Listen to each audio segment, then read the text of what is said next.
Hi, I'm back for my May recap of crafts and my creative diary. I have so much to tell you about for this month, and it was so good and so busy.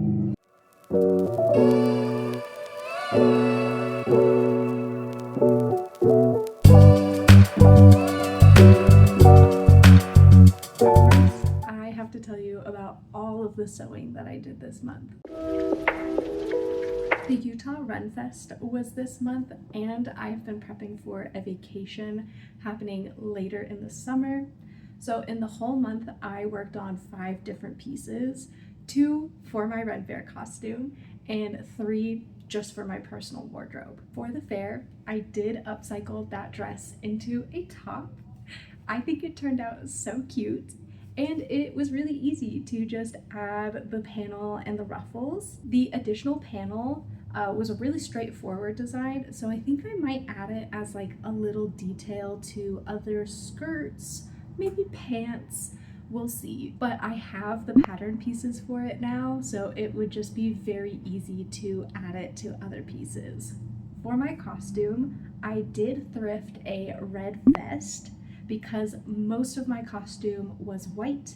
I had a white top, white shorts, white tights, and my theme was toadstool, so I wanted to add more red than just the hat that I had. For the vest, I just had to crop it and then add some darts so that it fit better on me. But I really did not like the bright red of this vest. So I took some old fabric scraps that were a darker red and I just made patches out of those. And to sew them on, I actually tried a little experiment. I had a free motion sewing foot that I haven't used before. So I sewed on these patches using that foot. I didn't know if this was going to work out. My sewing machine is one that I got from my grandma, and when I got it, all of the feet and accessories were just in a container, and I didn't have like any explanation of what was what and what did what. So I was excited to try out what I was pretty sure was going to be my darning or my free motion foot, depending on what you want to call it. So the free motion foot, allows you to sew in any direction. So when I put my patches onto this vest, I sewed a scribble pattern to put these on. And I really liked how it turned out. I think it's really cool. I know other people use their free motion foot to like outline shapes and animals and images, which I think is so cool. So I'm really excited to use that foot a lot more. Okay, for the rest of my costume, I either bought new pieces or I used old pieces. Like my vest and my wings were old pieces from last year, and I bought new things like ruffled shorts and tights. And real quick, I want to tell you about the fair. Having a toadstool themed costume was so fun because it's a very popular theme. So a lot of other people had like toadstool hats or costumes, and at fairs, sometimes people trade trinkets. So a couple of other mushroom people traded their trinkets with me, which was so sweet. And I had these little clip-on like plants, like little mushrooms and sprouts. So I was able to trade some of those hat trinkets with what they gave me. And it was just so sweet. And the actual fair was great. The food was delicious, the drinks were fantastic, there were a lot of fun shows that we got to see, and I got to ride a horse. Anyway, back to sewing. I also worked on some pieces just for my wardrobe. I made 2 skirts, and these were so fun because it was a super simple project. Like, this was the first sewing project that I think I've been able to do in just one day, which was really satisfying. I followed a tutorial that I found on Instagram by Annie's Sewing Studio, which broke down the measurements and the steps in honestly the best way. Like, super simple, easy to follow. I just have like my measurements now written down in my phone, so I could make this skirt a million more times And it's so simple that I could do it in like a million variations. Like imagine if you made this skirt out of a bunch of tea towels and scarves, or if you made it reversible so you had like 2 skirts in one. And there's so many different things you could do with like the drawstrings. I love it. And I couldn't stop at the skirts. I needed something to go with them. So I upcycled a scarf into a cute top. For this, I followed a video from Afraid Upcycling. They have great videos on how to upcycle scarves into tops in many different ways, so I highly recommend checking those out. Even though I worked on so many pieces this month, I feel like my fabric stash is just growing instead of shrinking, and that is because like friends and family are giving me old bed sheets, scarves, fabric, which is a blessing and a blessing. There's honestly no downside other than I'm running out of space just a little bit. Anyway, the scarf was a bit messy to work with, but I love how it turned out.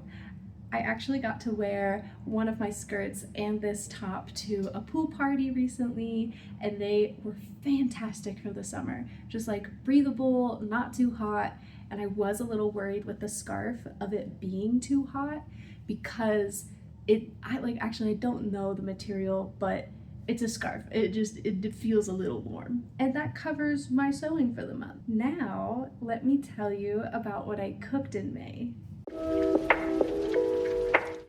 I have something extra special to share instead of my usual dinner recipes, or in addition to my usual dinner recipes.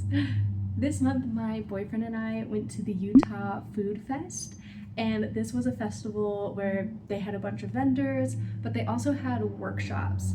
And one of those workshops was how to make your own butter, and we did take that class. The class was taught by a local business owner who makes and sells their own fancy butters, including some like really fun and delicious flavors. The class itself was really informative and really fun, but my first attempt at making butter did not go very well. Essentially, we had a jar of cream that we had to shake, and the shaking is the process for churning the butter and, going from cream to butter. Well, I didn't shake my jar enough, so when I moved on to the next step, which is to shock your butter with cold water and ice, that way it becomes more solid. Well, when I did that step, my butter just went down the drain because it was not churned enough, and when we ran water over it, it just disappeared. But clearly the instructor has dealt with this before because they had extra jars of cream that you could take home and like make more butter with. So thankfully I got a second jar. I tried it again at home. I made sure to shake it long enough this time, and I made butter successfully. And what was so fun with this class, because the business does flavorful butters, they talked about how to add seasonings and flavors and salts and whatnot at the end to make like your own combination. So in my attempt at home, I did add bourbon salt to my butter, and it turned out so good. And of course, I needed a meal to go with our homemade butter. So I made barbecue chicken with corn on the cob and potatoes, which was so good with the butter. We put the butter on the corn and it was so delicious. I also made roasted chicken with autumn veggies, beef sheet tacos, and sweet pork burrito bowls. While the corn and the homemade butter were really tasty, just very flavorful and very buttery, I think my favorite meal was probably the sweet pork burrito bowl, and that's just because the sauce on that was so good. Like, it was sweet with a little bit of spice. It was just very tasty, very flavorful. Plus, bowls are very convenient to like meal prep and package, so I liked it just a little bit more than homemade butter on the corn on the cob. But enough about butter. I gotta tell you about the dance stuff that I did this month. Guys, it's been a great month for dance and handstands and all of that. I nailed my brass monkey skill that I was talking about last month, and that means that I now just have one more skill to master or kind of get before I move up to the next level in my pole classes. Also, I nailed the brass monkey without a spot. I needed it a couple of times, but by the end, fully did it. Nobody was around me. It was great. So to move up in my pole classes, I need to get my shoulder mount. When that happens, I think I'll make a video showing all of the skills that I had to learn and get good at in this level of pole classes before moving to the intermediate. Let me know if you'd be interested in seeing that. My handstands are also progressing. My balance is getting better day by day. I gotta be honest though, I am still really afraid to try handstands when I'm not against a wall and if I don't have a mat behind me. It's just so scary. Like getting up there, I just really feel my body and my mind are so in fear of like falling backwards, falling onto my back. And I know I just need to keep attempting. And as I get stronger, as I balance better, then my fear is gonna decrease, and like hopefully one day I will just like do a handstand and it will unlock something in my brain and I will let go of the fear. But also sometimes the sensation of being afraid is just very frustrating. We're gonna still work on it though. Hopefully next month I'll have maybe even a bigger update on handstand. Okay, with that, let's finally talk about the writing that I did this month. I worked on the next chapter of my fanfic.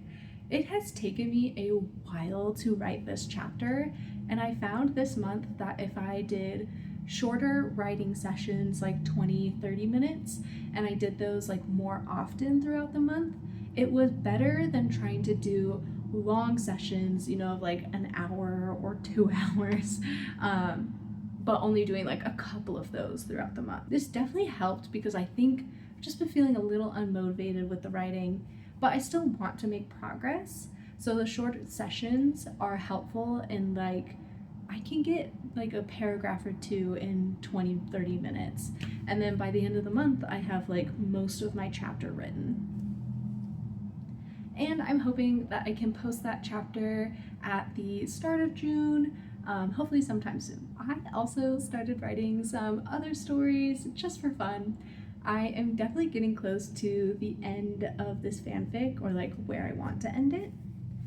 But I don't want to stop writing once this is finished.